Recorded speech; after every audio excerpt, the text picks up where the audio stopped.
Hey, everybody, welcome back to the Resilient Edge, where we explore resilience and safety, security, crisis intervention, leadership, and other fantastic topics. My name is Dave Weiner. I am your host. We're bringing you expert insights, real world stories, and practical strategies to stay prepared in an unpredictable world. So let's go ahead and sharpen that edge right now with our guest. I'm very pleased to have Dr. Amber McDonald on today. So, Dr. McDonald is a licensed clinical social worker, educator, researcher specializing in trauma, behavioral health, public safety. She is also an assistant professor at the Department of Psychiatry at the University of Colorado School of Medicine. Wow, that's a mouthful. Where she is the deputy director of the START Center, and the START Center stands for Stress Trauma Adversity Research and Treatment. And if that wasn't enough, Dr. McDonald also owns Dr. Amber McDonald LLC, where she specializes in advancing person-centered collaborative responses to behavioral health crises and the prevention of violent mass casualty events. Dr. McDonald also advises the Denver's FBI Joint Terrorism Task Force. If that wasn't enough, she actually made time to spend time with us today on the podcast. Welcome, Amber. Welcome. That's embarrassing to hear it out loud. It looks so different on paper. It does a little bit sound different, and then when it gets blurted out into the ether, it's all very, very impressive, without a doubt. You're doing a lot of different things, which I think is amazing. Well, how you have the time to do all those things, I have no idea, but you're doing a lot of things. And where I wanted to start our conversation today is something that has, I think, become part of the law enforcement and mental health landscape in regards to co-response models and co-response. And that's initially where you and I met. We met at the National Co-Responder Conference many years ago. And, these co-response models are certainly becoming more common. With a lot of agencies are picking them up and in a lot of different forms or fashions. So from your experience, what are some of the biggest opportunities right now? And we'll get to challenges too. I'm not gonna leave that out of the mix. But what do you think some of the biggest opportunities are for organizations in making their co-response work more effective on the ground? What do you think about that? Well, I want folks to know that they're just a level playing field, that community response and co-response are different. So community response is really when you're looking at that mental health clinician, medical professional, where there's no law enforcement. And then co-response has that law enforcement piece. And so what we're going to talk about is it with partnered with law enforcement. So I think the biggest opportunity is really, to me, co-response is the epitome of that community policing model that we're talking about.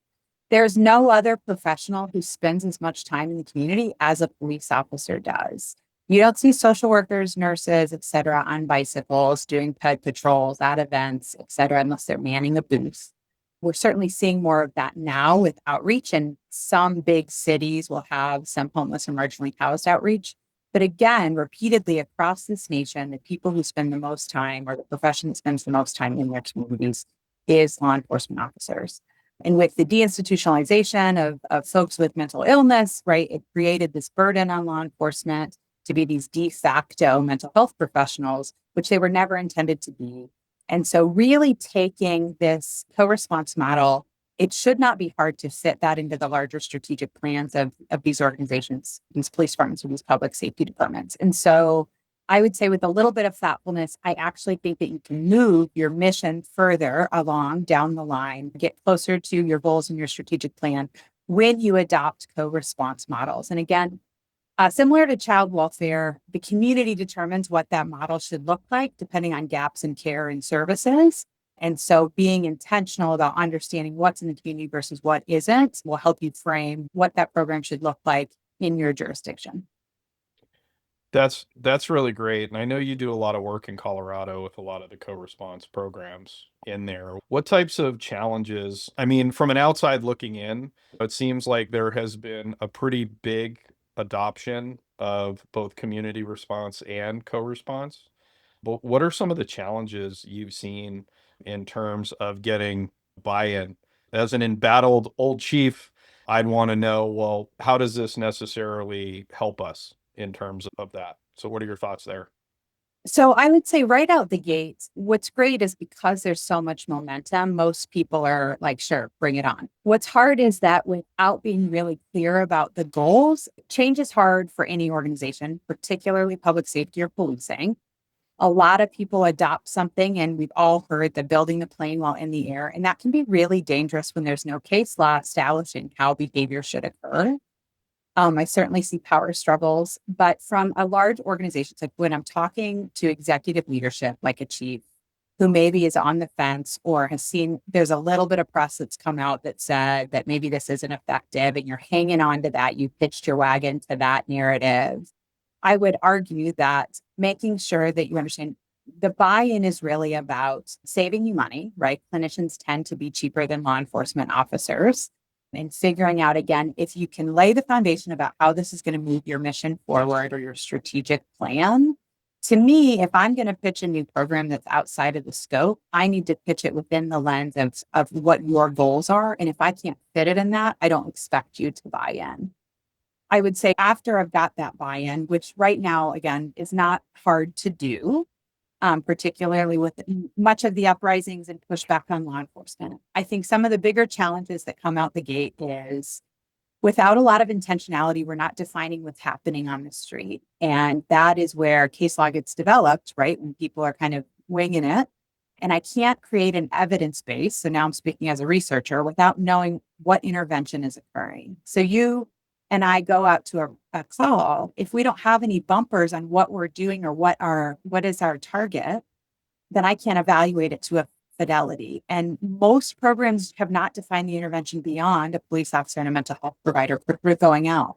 To me, that is the largest problem across the country and the world, to be really frank. Next issues that you've come up with that you want to be prepared for is one, making sure the clinician understands what they're getting into.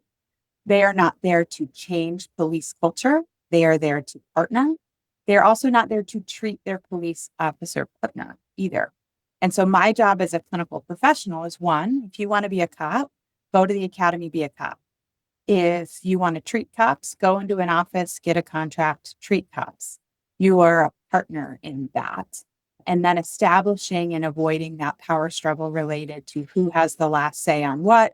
And then, of course, tensions. Colorado was one of the first states to really limit the indemnification of police officers. And so there's a lot of fear around what does that mean when we're making decisions around resistant folks who are not posing a threat to anybody but themselves. And so, again, lots of nuances, but I think if you can start really early with a combined mission, strategic goal, define that intervention, you can really roll these out. They can do really good things. And it really builds a lot of trust with the community. We've done some data selection from people who received calls for service. And while it certainly does not reduce calls for service like we had hoped, anybody who knows anything about human behavior is that if you give them something they like, they're going to call you more. The goal is they call you sooner and you're spending less time with them and you're letting patrol get back to what they need to do.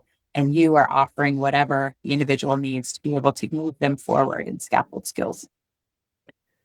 Can you do me a favor and define, we have a pretty diverse audience base, right?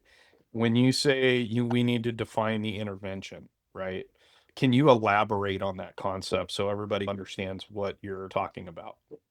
You bet. So when a patrol officer or a detective responds to a call for service or is assigned a case, recognizing not every case looks the same, not every call for service looks the same, but there's some goals and there's some parameters around the expectation of what they're doing. Now, with co-response, there are not those expectations. And so that is where we get this range of like, what am I supposed to be doing? What is the goal? What does it look like? And so when I say define the intervention, that doesn't mean that you do the same thing every single time. But if you look at it like a business product, right? Everybody who receives a call for service response from this group is going to at least be offered this thing. So I follow a clinical crisis intervention model, which it provides a frame of how the clinician is to engage with that person Plus, they get 2 follow-ups. Now, if my clinician and police officer team don't do that, they need to provide some level of justification. So think about it through sort of a business model. What is the product that this person is at least offered? And if they don't get that, make sure that we can document why. So if somebody is under the influence of methamphetamines and I can't intervene the same way I would for something else, that's fine. However, I've walked through this frame. I have some sort of guiding star so I can evaluate the efficacy of the team and the clinician. Is that helpful there? It's very helpful for simple people like me that don't quite get it. Right? No, but that explains a lot, and which kind of leads into kind of my next topic of discussion, which is obviously if there's, defining interventions, but also to your point about having that intentionality, definite intentionality, how can co-response teams really build that sense of, because ultimately you're bringing two very diverse perspectives into the same patrol car, for Oh, lack of yeah. a better term, right? And in my time, and I know your time, and I know we've discussed this off air, which is we've seen some interesting switching of personalities and other things on co-response teams and that kind of stuff. But how can they work to really build that sense of being more of an ambassador to the community, especially when they have a job to do, and sometimes we all know that mental illness isn't a crime, and just by virtue of having it doesn't make you a criminal. However, sometimes there are peripheral behaviors that cause some type of criminal issue, and now you have these things that overlap. So how can the team still move forward when you're involving things that are criminal and non-criminal, right? Sure. And Sure. how do they continue to execute on that mission? I think that's a great question. And again, some of it is sometimes, right, you don't find out until you step in it. And that's really hard. I think this is a leadership issue, right? So I think the leadership of co-response really needs to send the message right out the gate of how do you model mutual respect, right? And then how do you build that relationship? So I'm a fan of specialized teams and for that reason. Now I definitely get I understand the incentive of rotating through patrol so everybody gets a taste. However, when you're in the car with a clinician and they engage in the world very differently than you, that rotation erodes that ability to build that trust where we're both going to push each other into our learning edges a little bit. And if I've got somebody new next week or the next day, et cetera, I get staffing creates that. It's difficult retention and recruitment in law enforcement. So I'm not saying it's a must. It's just a preferred. And so again, if I can eliminate some of those power struggles right out the gate, Dave, you have the last say on transport. I have the last say on a hold. And so if you say, I'm not going hands-on this person, I'm saying, okay, well, I'm going to engage like I am in my own office somewhere else. I'm going to fill out the paperwork, but it is not my role to make judgments about your liability and vice versa. So wherever I can take out a power struggle, I will. I think you have to get really clear about, which can be really tricky because in law enforcement, you don't ever pass the buck, right? Like you don't ever give it to somebody else. So making sure everybody's clear right out the gates that if co-response shows up and we're getting into criminal territory, we're going to bow out and let patrol take the lead. Now, if patrol goes, let's say they respond to a disturbance or a domestic violence and they realize it's primarily mental health, this team is not going to engage in a way to get you information to criminalize the human. If you call me in, you need to be really clear about those parameters, or you need to exit, and that is eliminated because I also don't want to get exculpatory information that you would have never got without this skill set. So there's so many conversations that have to be had, which is what I was talking about in terms of being really intentional, because this is where it gets messy and then people get upset and then they start making assumptions about the other. I think a really good team that trusts each other, right? You and I are in the car together, we're engaging, where you say, Amber, enough. Okay, I trust you. At the end of the day, when it comes to safety, that is your land, right? And we have to hire people who are willing to respect that. Now, afterwards, I might say, here's my thought. Can we talk about it? Can we collaboratively problem solve? So maybe the next time I can say, Dave, let me try something. Let me do this. But without that, neither one of us can get anywhere and we can't create that movement. At the end of the day, we want to model how you can effectively experience trauma and move forward because nobody's exposed to trauma as much as law enforcement is, right? And so they can actively model to the community how to engage in a really healthy way. Compartmentalization is a necessity in all of life, right? And nobody does that better than public safety professionals. They struggle because they don't go pick it back up. They store it in the closet and then they don't get it. They don't go back and pick it up later when they have time to address it. But they can really beautifully model how do you move forward, get the job done. And then I think the community can help model how do you pick it up, feel it, move through. And so there can be a partnership there. And that addition of co-response and a clinician who can model that benefits everyone. And it really epitomizes what I call the ripple effect where you and I are bebopping around town doing our thing. Patrol sees, we're building efficacy. Every patrol officer I've met is like, I don't know what to do for these people and I have to walk away. The number one contributor to burnout is not feeling efficacious in your role. And so when they learn, so co-response, even if you're not a part of a unit, benefits your entire division, especially your patrol division, because now we're exercising different skills and opportunities to solve a problem, which makes me feel good about me and my job and what I'm doing and offering the community. I think you bring up a really good point is that for many years, 911 was 911. And a lot of times your line level patrol officers were not given a lot of tools in order to, at least Sure. out here in California, 5150, and that's it. And if they met criteria, that's that. But if it's criminal, we're just going to take them to jail and Three move cots, on. what is it? Three hots and a cot. That's what it is. Yes, three hots and a cot. Absolutely. I got there. So I think there obviously has been a shift in thinking through how we respond to these and how we manage these type of calls.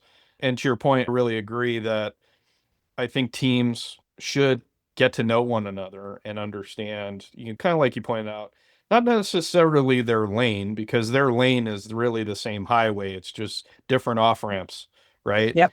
And you got to figure out for this particular call, this is the off ramp we should probably take. And Yep. having that mutual respect for one another would allow you to do that, right? Yep. Well, and Uh, we have to model for people what does that look like? I'm at a brand new department. I'm in the back of an ambulance with a cop I've never worked with before, and I have to look at her and say, "Does this make you uncomfortable? Is it okay if I do this? What does that look like?" And even though I'm the doctor and she's a 3-year cop, that meant so much to her. Where I'm like, I don't want to do anything that makes she feels responsible for me, and I need to show her that respect. no, that's great and super valid. I think from that, we talk about the co-response and we talk about being on scene, but there's also a lot of talk around prevention. We do a lot of discussions around how do we prevent certain instances and leaning into your threat assessment background. Sometimes, the co-response team is responding to calls for service that involve somebody who may have made threats or whether veiled or overt doesn't matter. However, sometimes when we start thinking about threat assessment, we start trying to check the box on certain items, which isn't always a good thing, just to say, hey, we did it, we did it. But from your perspective, what does meaningful threat assessment look like? And how do we infuse that into the actual culture of threat assessment? And I know that's a very difficult question, but there's nobody better prepared to answer that question than you. So, Well, I think, and this can show up in any profession when there's risk involved. And where the riskiest situation is homicidal people when we're talking about mass casualty. So, what's the hardest thing for any leader to do is to not engage in fear based decision making. And there is an immense level of fear and pressure when it comes to threat assessment because human error is going to make you wrong at some point. And I've heard some folks talk about, I'd rather be safe than sorry. Well, no different than when you're doing a sex assault investigation. It is just as harmful for the accusation or to charge somebody with sex assault on a child or unlawful sexual contact or a sex assault than it is right for the survivor who experienced it. And so I would start by saying this is just as serious to know what you're looking at. And there's so many complexities when it comes to peer sex assault. There's less different when we're talking about children. But anybody who's done an investigation with teens or adults where we've got some peer based sex assault, it's really difficult and it's really important that precision is key and thoughtfulness is key. And I would argue the same thing with threat assessment. And what has made me really nervous, I love that we're looking at prevention. I am thoroughly impressed with the FBI having a unit committed to prevention. I think they do it really well.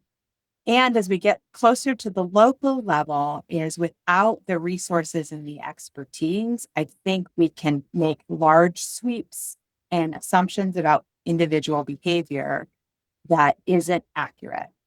For example, neurodiversity plays a significant role, and without an expert, a true expert in neurodiversity, we can mislabel humans and get them into systems and create worry about them that isn't real. And we can disrupt access to services if we're not person centered, right? And so, in order to really do threat assessment well, you need solid leadership, grounded, thoughtful leadership, the same you need to do good investigations around sex assault. You need access to expertise. I've seen a lot of folks ask co-responders to serve in this role. I think threat assessment should live in co-response because you have both of those skill sets. And a lot of co-responders are very young professionals. And that's a big ask. And so I worry about folks engaging outside of their scope. And again, when resources are scarce, I get it. Some people say it's better than nothing. And I would make sure that we're exploring alternative hypotheses. Again, no different than we do when we're investigating major crimes involving children and folks. And so if you can create a model that's similar, making sure that you're accessing experts and that, like I said, that fear-based decision making. And I get it. I live in a state where top 5 in the nation for mass casualty. I have to think about it all the time in terms of one of these days I'm going to be wrong. That's part of the nature of the gig. But as frequently as I can phone a friend or consult about something I don't know a lot about, the better off all of us are. Absolutely. With the fear-based messaging, what are some strategies you think that organizations can employ just to minimize their reliance on that fear-based messaging? Well, I think the team-based approach, a true multidisciplinary team or transdisciplinary team approach is essential, right? You don't want groupthink. You want alternative thought processes. You need to create a culture where difference in opinion and thought is welcome. And to have a co-response model, you have to be open to that. And so really engaging other people. I think the other thing is also creating a full frame. And so I think you need to look at more than just the current present situation. Now, without a shadow of a doubt, if there is a risk right now, and Dave, you said there is a risk to this individual, this group, this organization right now, cool. We don't got time for me. You do what you need to do to target harden. You can pick me up later, right? But if there is enough time to staff at a collaborative meeting, or there's enough time for you to call me and it's me, you, and another person on the phone, we have some time to collect some data and make a really thoughtful response, right? And so I do not want to, if there's imminency, you don't have time for me, and that's okay. And so making sure, again, that there's that mutual respect there, that you have an ability to really evaluate that imminency and then make sure that there's enough brains at the table to collect other data. And again, you've got to make decisions based on the information that you have. Make sure you have foundational training. Make sure that you have some level of a tool using structured professional judgment. making sure that you're documenting what you're reviewing and purposefully engaging folks who think differently than you so you can collaboratively problem solve and be really thoughtful about how do we engage, what does this look like, and what is the best approach. Because sometimes the person's going to receive you better than they're going to receive me. Humility is your friend here. And so I'm the doctor in the room most of the time, but I need to create a space for you to disagree with me. I need to create a space for you to say, Amber, there's something about this that makes the hair on the back of my neck stand up. All right, let hit it. I want to hear it. What are we doing? And I have enough respect for you that you've got training I don't, and to be like, all right, man, well, let's go with it then. I love it. I love that sentiment, which kind of leads me into my next line of questioning for you, Right. that humility, because you've been a leader in this space for a while and you're working in a lot of police departments, and which in law enforcement, we are a traditionally male-centered profession, and there's a lot of egos and a lot of testosterone. So, how have you learned to command that space while still employing that humility that you talked about and that emotional intelligence into the conversation, which I'll admit is not always front and center for law enforcement. I think it's gotten better over the years, but this isn't something we get in the academy. So I'm interested in hearing your perspective in regards to that. It's such a big question and a great one. I think I have right out the gate, I have to acknowledge I'm going to get bit. I have to acknowledge that, right? Like I can't, if I was going to run or leave anytime I got a cut or a bite or something like that, I couldn't do it. And I think any female who works or femme identified person who works in this field, and I would say, I mean, anyone who works in this field generally, right? I'm not saying that masculine or men don't either. But if I can't acknowledge that that's going to happen along the way, it's not there. The second piece is I have to acknowledge that I have never had a gun on my hip. I will never have a gun on my hip. And I don't know what it feels like to be responsible for the safety of another individual, community, etc., or to be in a position to have to take the life of another person. And so anytime I'm talking, I try to give that context until people really understand that that's what I'm about, is that I don't know what that feels like. I will never know what that feels like. And I have respect for it. And I acknowledge that what I say or feel, story doesn't end there. And the third thing I would say is anytime I'm giving feedback to somebody, whether they're in my discipline or not, is I will say, Dave, I'm watching on a camera and I'm in a room regulated, fed, my body temperature is fine. And so anytime I get feedback, I want you to know I understand you may be freezing, sweating, starving, adrenaline rushing, da, da, da, da. So I try to also give that grace in terms of like, I get it. I'm cozy sitting right here, resourced, regulated, nourished. And so again, giving that respect, and I think that's a great approach in leadership in general, and acknowledging the circumstances that you're in on the street. And so again, some of that intuition, the messages you're getting that I can't see, I can't feel are valid. And so I try to create an invitation for you to give me that feedback too.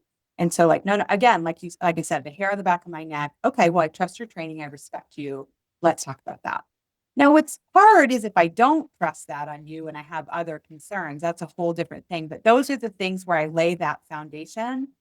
And then my hope is that the biggest thing is I try to tell people is, how do you feel when you're around me?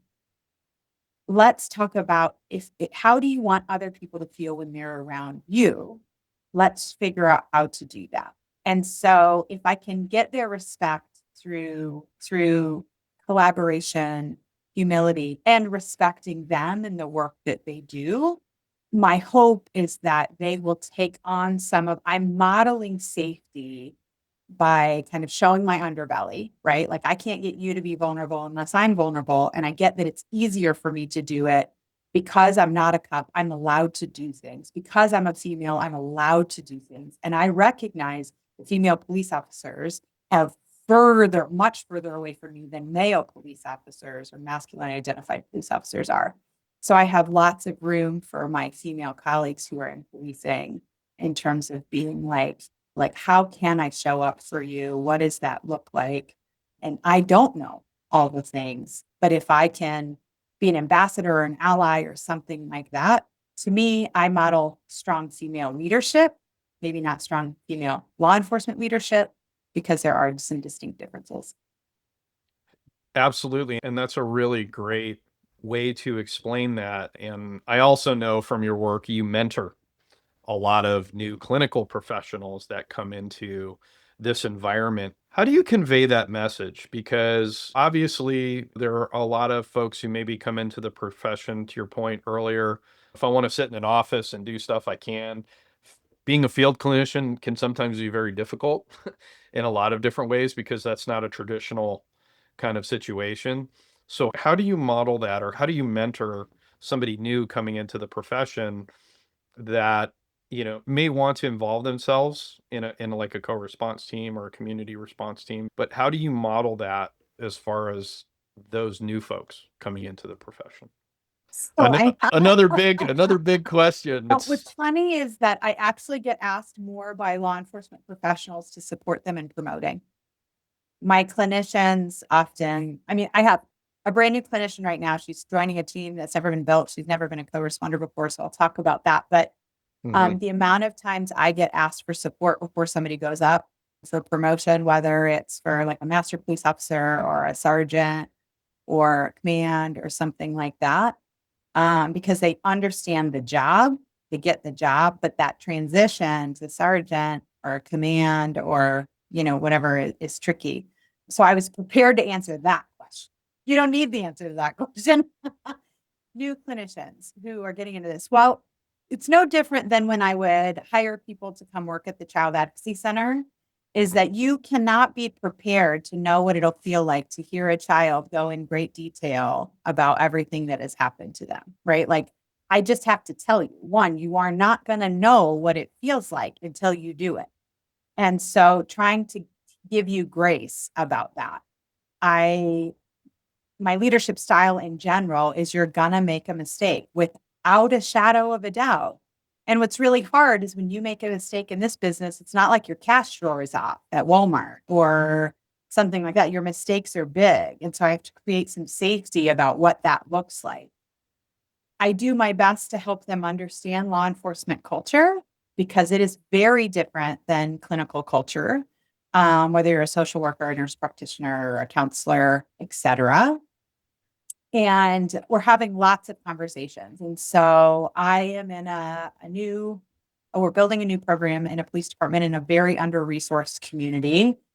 And I'm teaching how to engage, like, you don't want to bite the hand that feeds you. And so you don't want to make assumptions about what people think and believe. You don't have to agree, but you need to be aware. So we were introduced to a harm reduction group that is handing out needles in a park in this jurisdiction.